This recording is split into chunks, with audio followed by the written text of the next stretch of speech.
Buenas noches, mi gente, les habla Edwin Chungo Molina como parte de la campaña internacional por la excarcelación de nuestro prisionero político Oscar Lopez Rivera. Hoy tenemos directamente desde Puerto Rico a un hijo de esa patria hermosa que tantos hemos adorado y que todavía añoramos y luchamos, igual que nuestro compañero Oscar Lopez Rivera. Tenemos con nosotros vía telefónica a José López, de Compañeros Unidos para la Descolonización de Puerto Rico, también un corresponsal de nuestro programa Información al Desnudo. Buenas noches, José, ¿cómo estás? Sí, buenas noches, Chungo, estoy bien. Saludos a ti y a la audiencia de nuestro programa al Desnudo. José, también creo que nos iba a dar un mensaje en inglés para la diáspora que en Nueva York y en todo los alrededores te están escuchando ahora mismo. Sí, yes. I like to say that Oscar Lopez Rivera never should have been in prison. He is doing what he has a right to do. Everyone who lives in a colony has a right under international law to use whatever means necessary to decolonize his or her country. So this is really outrageous. The fact that the United States government has held Oscar Lopez Rivera for 34 years, and 34 years is 7 more years than what Nelson Mandela was incarcerated for. So this is really outrageous. It shows that the United States is determined to keep Puerto Rico as a colony forever, and this is why it's very important that Puerto Ricans and people who are not Puerto Ricans who believe in justice support the release from prison of Oscar Lopez Rivera, and I would even add the decolonization of Puerto Rico. Jose, also during this year at the United Nations, there's going to be a lot of demonstrations, not only for to raise the case of Oscar Lopez Rivera, but also to raise the independence of Puerto Rico at the Descolonization Committee. Yes, it's going to be a march on the 30th, Saturday the 30th, from West Harlem to East Harlem. That's going to be a big one. We're supporting that. I know you are, and we are in Información al Desnudo, but also Compañeros Unidos para la Descolonización de Puerto Rico. We are 100% behind that march. And then, of course, we have our own. We did it last year.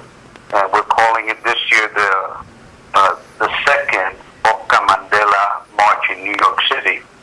And this year, instead of just staying stationary across the street from the United Nations, the same day that the hearing is going on, we decided, in order to give it more visibility and get more people involved in knowing about the colonial relationship that Puerto Rico has, we're going to be marching from where I graduated from in 1972, Hunter College, on 68th Street and Lexington Avenue.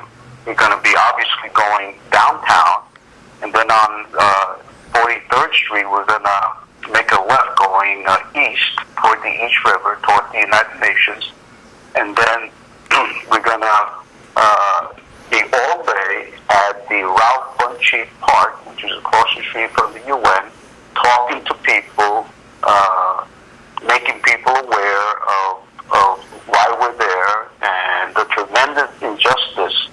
And it's good that people know that the United Nations talks about the decolonization of Puerto Rico every year, usually on the Monday after Father's Day, and yet in Puerto Rico, that hearing is not broadcast.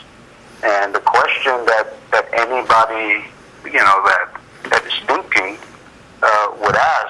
why isn't a hearing that's about Puerto Rico not being broadcast in Puerto Rico? And this is part of the problem. This is why we're going to do the march. This is why we're going to be there all day. This is why we're going to give out flyers. And yeah, Jose, also, Información al Desnudo is going to have a special on with the members of the delegation of Puerto Rico on the 20th. Can you tell me a little more about that? Yes, what we're going to do is, on that day, on Saturday from 7 to 9, we're going to have the entire delegation of the people who are going to be petitioning the UN. We're going to have a special show where we're all going to be there, each one of us, and I'm going to be also a petitioner at the UN this year. And we're going to be telling or talking to the public about what is it that we're going to be talking about to the Decolonization Committee. And then there's going to be an opportunity for the listeners to call in, and we can amplify, anything that needs to be amplified. Well, Jose, we thank you so much for your solidarity with Oscar Lopez Rivera, and we'll see you soon in New York City. Thank you very much, and keep up the good work. And we're making some big advances. A lot of people are starting to work together, and we're very happy about that. It needs to continue, and if we do, and if we all, in a respectful way, make sure that we let people be who they are, but we work together in the things that are fundamental and the things that are right.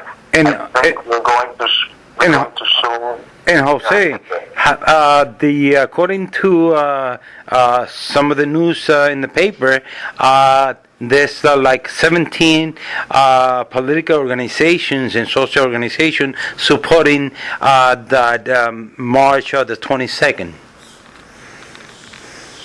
Oh, okay. I didn't know that. So you gave me some information I didn't know. So thank you very much. That's very, very promising and very encouraging, and I hope it continues to go that way.